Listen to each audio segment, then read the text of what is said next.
হামলা করেছিল, RAB police হামলা করেছিল, সেদিন যদি আওয়ামী লীগের সাথে যদি জাতীয় পার্টি আঘাত করে এই পতিত স্বৈরাচারের সাথে যদি নির্বাচনে না যেত, সেদিনই শেখ হাসিনার স্বৈরাচারের পতন হতো। 2014 সালের 5 জানুয়ারির আগে তার পতন হতো। এই দীর্ঘ দিনগুলি আজকে তারা ক্ষমতায় ছিল, দীর্ঘ প্রায় 8 বছর ক্ষমতা থেকেছে এই জাতীয় পার্টির জন্য। সেখানে 154 আসনে বিনা প্রতিদ্বন্দ্বী আওয়ামী লীগ তারা ফাঁকা মাঠে গোল দিয়েছে। প্রশাসন যন্ত্র ব্যবহার করে বিএনপিকে মাঠের বাইরে রেখে ভারতের পররাষ্ট্র সচিব সুজতা সিং এসে জোর জবরদস্তি করে দেখলাম সে অ্যারেঞ্জমেন্ট করে জাতীয় পার্টিকে নির্বাচনে নিয়েছিল। সেই নির্বাচনে জাতীয় পার্টি বয়কট করলে শেখ হাসিনা নিশ্চিত পরাজয় হতো। শেখ হাসিনা তো বারবারই জাতির সাথে বেমানি করেছে, তাদের পালিয়ে যাওয়ার ইতিহাস আছে। শেখ মুজিব পালিয়ে গিয়েছিল স্বাধীনতার ঘোষণা না দিয়ে। তিনি বাংলাদেশের মানুষকে তার বিপদের মুখে ফেলে সেই দেখেছিলাম 1971 সালে সেই 25 কালো মাস কালো রাত্রিতে তিনি গোপন আজাদ করে আত্মসমর্পণ করে পাকিস্তান চলে গিয়েছিলেন।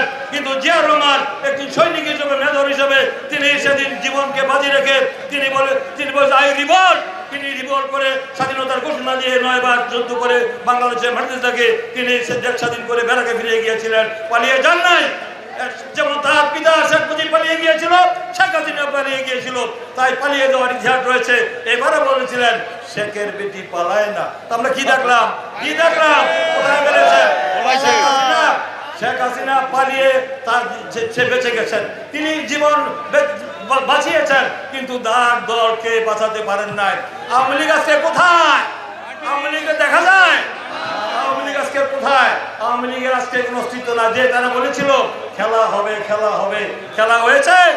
5 তারিখে আল্লাহর তরফ থেকে খেলা হয়েছে।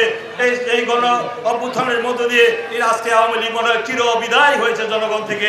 আর বাংলাদেশের মানুষ আর গণহত্যাকারীদেরকে রাজনীতি করার নৈতিক অধিকার দিবে না। ইতিমধ্যে সন্ত্রাসী সংগঠন হিসাবে ছাত্রলীগকে চিরতরে নিষিদ্ধ ঘোষণা করেছে। আওয়ামী লীগকে নিষিদ্ধ করার জন্য বিভিন্ন রাজনৈতিক সংগঠন হাইকোর্টে আদালতে তারা রিট করছে তার সে আওয়ামী লীগের সন্ত্রাসী দলকে বিলুপ্ত করার জন্য। কারণ জানে আওয়ামী লীগের মতো একটি স্বৈরাচার দালালিয়া সরকার, মাফিয়া সরকার, একটি জালিম সরকারকে এই দেশের মানুষ আর রাজনীতিতে আসতে দেখতে চায় না। আবার তাদের উত্থান হোক, আপনারা কি চান? এই তাদেরকে ডক্টর ইউনূস বলেছেন দ্রুত সময়ের মধ্যে তিনি সংস্কার শেষ হলে তিনি নির্বাচন দিবেন, তিনি নির্বাচন দিয়ে তিনি চলে যাবেন। সংক্ষিপ্ত সময় হওয়া উচিত অন্তর্বর্তীকালীন সরকারের। আমরা তার সেই বক্তব্যকে সাধুবাদ জানাই, কিন্তু এই সংস্কার কবে নাগাদ শেষ হবে এটা আপনারা জানতে চান না কি? এটা কি অনির্দিষ্টকালের জন্য বছরের পর বছর থাকবো আপনি চান? তারা সেটা চায় না। আপনারা চাই যে তারা একটি সুনির্দিষ্ট রোড ম্যাপ দিবে কবে নাগাদ আমরা নির্বাচন দিবেন। একটি স্বাধীন নির্বাচন কমিশন গঠন করে সার্চ কমিটি করেছেন।